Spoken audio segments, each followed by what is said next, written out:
SIR অর্থাৎ special intensive revision, আপনারা জানেন এটা চলাকালীন শেষ হতে না হতেই কিন্তু শুরু হতে চলেছে জনগণনার কাজ। শুধুমাত্র জনগণনা নয়, বাড়ি গণনা, আবাসন গণনাও কিন্তু হবে, তারপরে কিন্তু জনগণনা।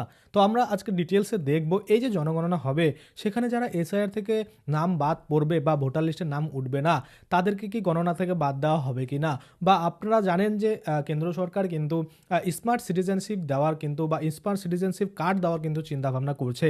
তাহলে কি এই যে SIR এর ফলে যাদের নাম বাদ পড়ে যাবে তারা কি এই যে নতুন করে যদি দেওয়া হয় স্মার্ট সিটিজেনশিপ কার্ড সেটা পাবে কি না, বা পেলে কি করতে হবে, কিভাবে আপনারা বুঝবেন, কবে থেকে কি শুরু হচ্ছে, সমস্ত ডিটেলস কিন্তু আজকে আমরা এখানে দেখে নেব। কারণ এখানে ডিটেলসে দিয়ে দেওয়া হয়েছে যে 2027 সালের ডিজিটাল জনগণনা দেশের 16তম বেকেটে মোট ও 8মতম স্বাধীনতার পর জনগণনা কিন্তু হতে চলেছে। আমরা যদি ডিটেলসে দেখি কবে শুরু হচ্ছে, কবে থেকে কোথায় কি শুরু হচ্ছে, সমস্ত কিছু এখানে কিন্তু দিয়ে দেওয়া হয়েছে। আমরা যদি দেখি এপ্রিলেই শুরু সম্পূর্ণ ডিজিটাল পদ্ধতিতে জনগণনার কাজ, অর্থাৎ এই যে জনগণনা সেটার কাজ কিন্তু এপ্রিলেই শুরু হচ্ছে। আচ্ছা, প্রথম ধাপ বাড়ি ও আবাসন তালিকা। প্রথম ধাপে বলা হয়েছে যে বাড়ি ও আবাসিক তালিকা সেটা কিন্তু তৈরি করা হবে বা গণনা করা হবে। সময়সীমা 1 এপ্রিল থেকে 30 সেপ্টেম্বর চলতি বছর, এটা কিন্তু বলে দিয়েছে। তথ্য বাড়ির ধরন, মৌলিক সুবিধা, জল, বিদ্যুৎ, শৌচালয় ইত্যাদি রয়েছে কিনা সমস্ত কিছু কিন্তু এখানে বলা হয়েছে। তারপরে সেলফ ইনিউমারেশনস 15 দিন আগে থেকে নিজেরাই তথ্য আপলোড করা যাবে, অর্থাৎ নিজে থেকেই কিন্তু এই কাজগুলো করা যাবে অ্যাপের মাধ্যমে, এটা কিন্তু বলে দিয়েছে। আচ্ছা, দ্বিতীয় ধাপে বলা হয়েছে জনসংখ্যা গণনা।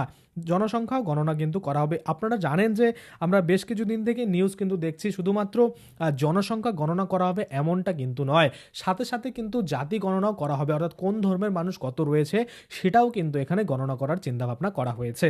দেখা যাক কবে থেকে এই গণনা শুরু হচ্ছে। আমরা যদি দেখি এখানে সময়সীমা দেওয়া হয়েছে যে 2027 সালের ফেব্রুয়ারি থেকে, অর্থাৎ 2027 সালের ফেব্রুয়ারি থেকে কিন্তু এই যে জনগণনার কাজ সেটা কিন্তু সম্পন্ন হওয়ার কথা বলা হয়েছে।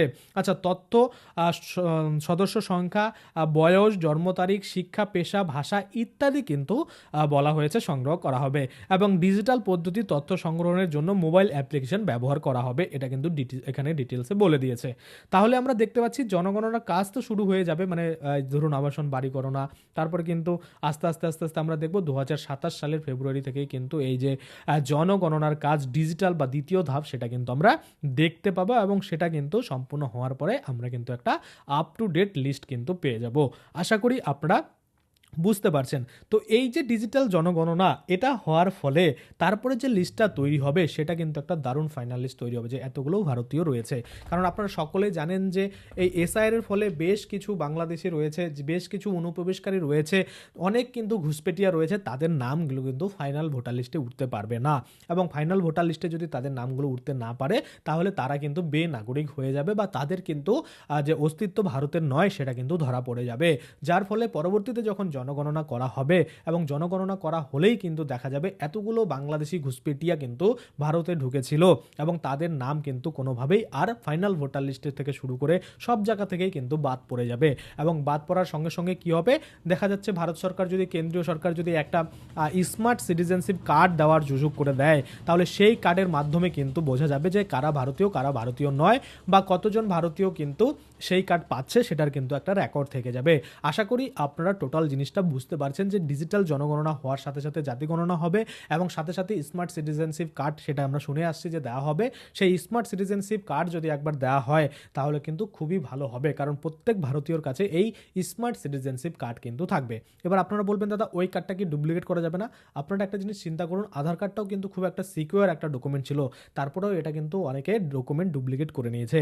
সেক্ষেত্রে স্মার্ট সিটিজেন কার্ডটা হয়তো চিপ সিস্টেম করা হবে, অর্থাৎ তাদের যে ডেটাবেস সেখানে কিন্তু একটা মনে করুন যে ডেটা থাকবে যে এতগুলো আমরা ইস্যু করেছি, এবং এই ফ্যামিলির এতজন রয়েছে, এই ফ্যামিলির এতজন রয়েছে, এক্সট্রা কোনো যদি কার্ড তৈরি হয়ে যায় তাহলে সেটা কিন্তু ডিটেক্ট করা খুবই সহজ হবে। কারণ আপনারা জানেন এখন AI এর যুগ রয়েছে, অর্থাৎ কি বলে আর্টিফিশিয়াল ইন্টেলিজেন্স, এই আর্টিফিশিয়াল ইন্টেলিজেন্স কিন্তু খুব সহজেই খুঁজে বের করে নেবে যে কারা লিগ্যালভাবে কারা ইলিগালভাবে কিন্তু ডকুমেন্টটা বানানোর চেষ্টা করছে বা করেছে। কারণ আমরা জানি যে আমরা যখন রেশন কার্ড বানাই একটা ফ্যামিলি হেড থাকে, সেই ফ্যামিলি হেডের নাম মানে যদি রেশন কার্ড সেটা নাম্বার দিলেই সেই ফ্যামিলিতে কতজন রয়েছে সেটা কিন্তু একবারেই বেরিয়ে আসে।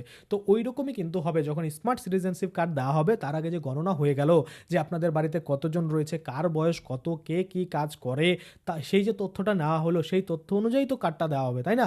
সেই কার্ড যদি দেওয়া হয়, এবার দেখা যাচ্ছে আপনার ফ্যামিলিতে 5 জন কিন্তু আপনার আর ফ্যামিলিতে 6টা কার্ড ইস্যু হয়েছে, তাহলে ওই 6 নাম্বার ব্যক্তিটা কে কোথা থেকে এসেছে এটা কিন্তু সহজেই ডিটেক্ট করা সম্ভব হবে। আশা করি আপনারা বুঝতে পারছেন চিপ সিস্টেম হলে বা স্মার্ট সিটিজেনশিপ এর জন্যই নাম দেওয়া হয়েছে, যেটা খুব সহজেই কিন্তু ডিজিটালভাবে আমরা ব্যবহার করতে পারবো। আশা করি আপনারা বুঝতে পারছেন। তো যখনই এই যে জনগণনার কাজ শুরু হবে, যখনই কিন্তু এই সিটিজেনশিপ কার্ড দেওয়ার জন্য কোনো নাম নথিভুক্ত করা হবে, আমি কিন্তু অবশ্যই আপনাদের জন্য সেই ভিডিও বানিয়ে দেবো। সেই ভিডিওগুলো পেতে অবশ্যই আপনারা চ্যানেলটাকে সাবস্ক্রাইব করে পাশের বেল আইকনটাকে এনেবল করে রাখবেন। তাতে করে কী হবে, যখনই আমি এই ধরনের কোনো ভিডিও বানাবো সেটার যে নোটিফিকেশন সেটা কিন্তু আপনার কাছে পৌঁছাবে। তো আজকের জন্য ভিডিওটা এখানেই শেষ করছি। ধন্যবাদ।